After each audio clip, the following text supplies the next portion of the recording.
alert to anyone thinking about moving to the UK, or if you're already here, the Home Secretary, Shabana Mahmood, has announced big changes to settlement in the UK. How you will get your indefinite leave to remain.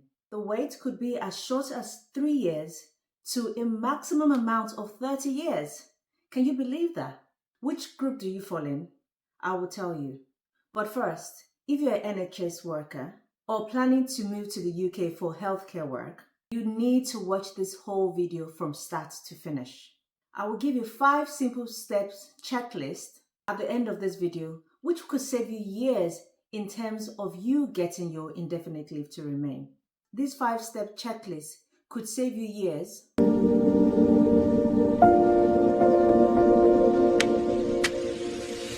or even maybe your whole future here. Stick with me to the end of this video and I'll give you those 5 key steps that you need. The Home Secretary's new announcement about the indefinite leave to remain route has moved the UK to a more contribution-based or end settlement model. How you came into the UK will determine what route you were put in order for you to get your indefinite leave to remain, or ILR for short. It is also dependent on what you contribute to the UK, whether you rely on benefits, what your skills are, what your English competency is, and some other factors that we will be touching on in this video. This is not just a small tweak to the way you get your indefinite leave to remain. It will definitely change for a lot of groups within the UK. So no more 5 years, it's now going to be longer time for you to be able to get that indefinite leave to remain. These are government proposals and they are currently being explained by the Home Office. So let's get into them in this video. Here is the headline list and the one everyone is talking about. I will explain each bucket. So the 3 years, the 5 years, the 7 years, the 9 years, the 10 years, the 15 years, the 20 years, and of course the 30 years, which is the big whopper for you to be able to get your indefinite leave to remain. Who falls into each group matters a lot, especially for people that would be on that 30-year wait to get their indefinite leave to remain. So quickly, we'll explain each threshold for people. For the 3-year people, it would be the people that are high earners, people that are like entrepreneurs, people that are big contributors to the system. So if you're earning a lot, you fall into this 3-year gap. For the 5-year route, these are for skilled workers. Think graduates, think your doctors, think high-earning professionals, even the nurses as well. If you've come into the system on this pathway, you are most likely to get your stay in the UK within 5 years. So top marks for NHS staff that are high earners, contributing a lot, especially all our nurses that bring so much and dedicate themselves to this profession. These are the people that are going to be on that 5 years route plan. For the 7 to 9 years, these are the intermediate categories. So things about contractors and people like that. Semi-skilled and skilled workers also fall within this 7 to 9 years period. So think about them as also being big contributors to the system in terms of their earning potential. So those people would fall under the 7 to 9 years indefinitely to remain category. For the 10 to 15 years, think about it in terms of the lower end of people, like the care workers, band 3s. Those are the people that would fall under this 10 to 15 years category for you to get your indefinite leave to remain.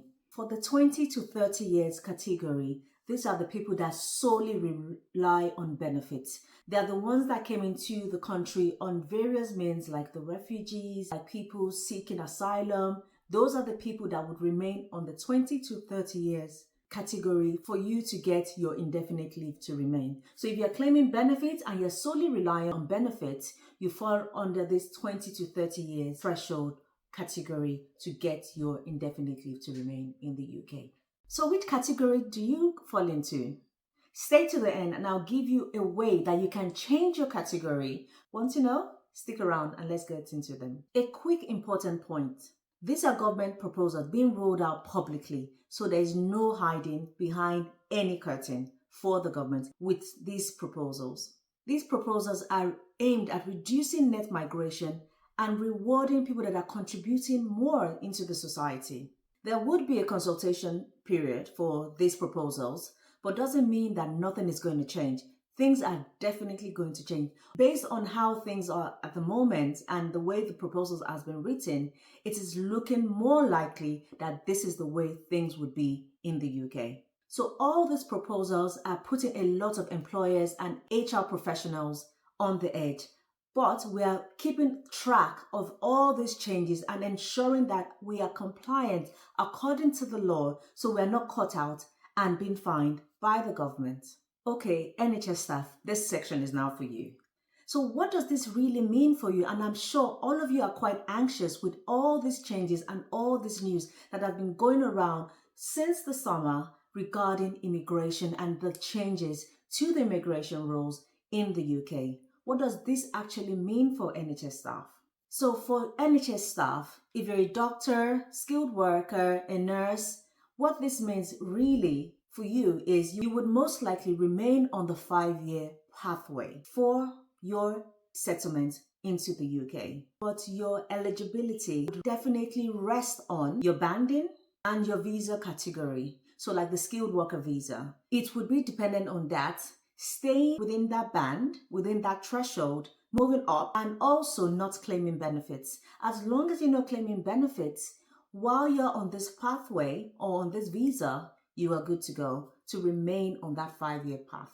The other part of people are those people that were recruited from overseas during the surge of healthcare workers. So you were recruited as a care worker into the UK. A lot of organizations and a lot of trade unions are quite worried about the fact that those people would now be on the 10 to 15-year pathway because of the amount of money they're contributing into the system. Care workers are most likely to move to the 10 to 15 years category for them to be able to get their indefinite leave to remain. And this is mainly because of the amount of money they're contributing into the system. And the third point regarding the NHS workers side of things that we're talking about now, if you at any point rely on social housing or claim benefits, you would be moved away from that 5-year period if you were a nurse in that professional skilled worker section and be taken to a longer pathway or put in a different category for you to be able to get your indefinite leave to remain. What I would advise for you is, as much as possible, try not to claim benefits and rely on social benefits from the government. So it doesn't move your category from the 5 years being a healthcare worker, working from the bands, higher bands, like band 5s and above, to then being pushed in the 10 to 15 year category. So what are the things that you need to do as an NHS staff with regards to all this process and all these changes that is happening in the UK? Make sure your job record is clean. Keep records of your pay slips, your contributions and everything. Make sure all that information is intact. Keep records of your continuous employment and tax contributions. And the final one, avoid reliance on public benefits and public help. That would definitely help to ensure and secure your space in that 5-year category. I did promise you the 5-point checklist that could make a difference to you, and I will be revealing that now. Here are the 5-point checklist. Number 1, document everything you have. Make sure you're documenting everything from your pay slips to your tax records, to your contracts, to things that confirm your hours that you're working, the trust you're working for. Make sure you're keeping copious records of all this information. This goes a long way into ensuring that when it's time for you to apply for your indefinite leave to remain, there are no issues. Number 2,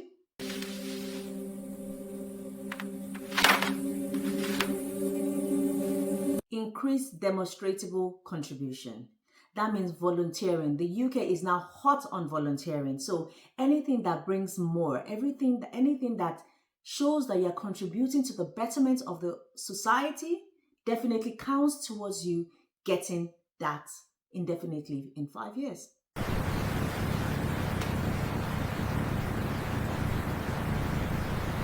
Number 3, ensure that your visa doesn't lapse. You are keeping track of when the expiry dates are, talking to HR, talking to your manager to ensure that they put in your application in time between when one expires and when you get the next one. The 4th one,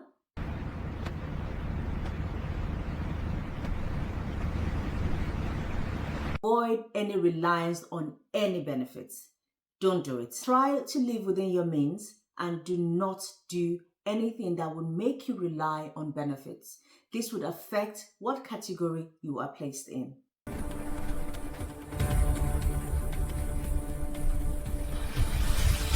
And the fifth one is for you to talk to your union and talk to your employer, making sure that they are aware of what's going on and you are also aware of what's going on in terms of the shortages, in terms of what's going on in the organization, in terms of the shortages that is going on in reliance on staff members to be able to fill in those roles. So that's quite important for you to have that connection with the organization and let them explain to you how they are putting things in place for you to be able to attain your goals, which is the indefinite leave to remain. So there you have it, the 5-point checklist that I promised you. I know there are loads of information going around and flying around out there about people that already have their indefinite leave to remain. These new changes do not affect them in any ways. These changes are only going to be affecting people that are recently coming in and don't yet have their settled status. So you don't need to worry if you already have your settled status, because I know a lot of misinformation is going on out there that are trying to scare people into thinking that people that already have their settled status would be affected. Don't worry, your settled status, indefinite leave to remain, is intact. Unless you don't have it in hand, then it might affect you. So if you work in the NHS or you're actually planning on working in the NHS in the UK, drop a comment in the comment section and let me know what country you are watching me from. And also, if you have any questions about this, drop a comment there and I will try my best to answer you as soon as I see those comments in the comment section. If you want an editable checklist that you can show HR, let me know and I can create this one for you. Drop a comment in the comment section and let me know if you do need that one by saying editable checklist and I will send one right over to you. Policies like this always move fast, but preparation and paperwork move faster. If you're going to do one thing this week, is for you to start gathering all your evidence together. Having everything collated together make your application easier when it is time for you to apply for your indefinite leave to remain. You do not want to be caught out not having that specific document that you need for your indefinite leave to remain application. So start gathering your paperwork together. If you found this video helpful, please like, share and subscribe, and also share with your colleagues that would find this video very helpful and informative. If there's more information that you need, please let me know. Drop them in the comments and I will be sure to answer your questions. For you thinking of coming to the UK and struggling to apply for your NHS roles, I do offer that one-to-one consultation service where I help you look at your application forms, look at your supporting statements, help you write a supporting statement, and help you especially to prepare for that interview in the NHS. I currently work in the NHS where I have over 10 years experience working, shortlisting, interviewing different levels of people from band 3s to band 8Cs. So I know all the tips and tricks that you need to ensure and secure your role in the NHS. If it's something that you're interested in, drop me a comment in the comment section and I will get back to you as soon as possible. I've also pinned my details for my contact in the comment sections and in the post sections for you to be able to find me easily, and it gives you an explanation of the things I do and the services I offer. Until next time, when I bring you more information on sponsoring, on NHS jobs, I look forward to seeing you in my next video. Take care and bye everybody.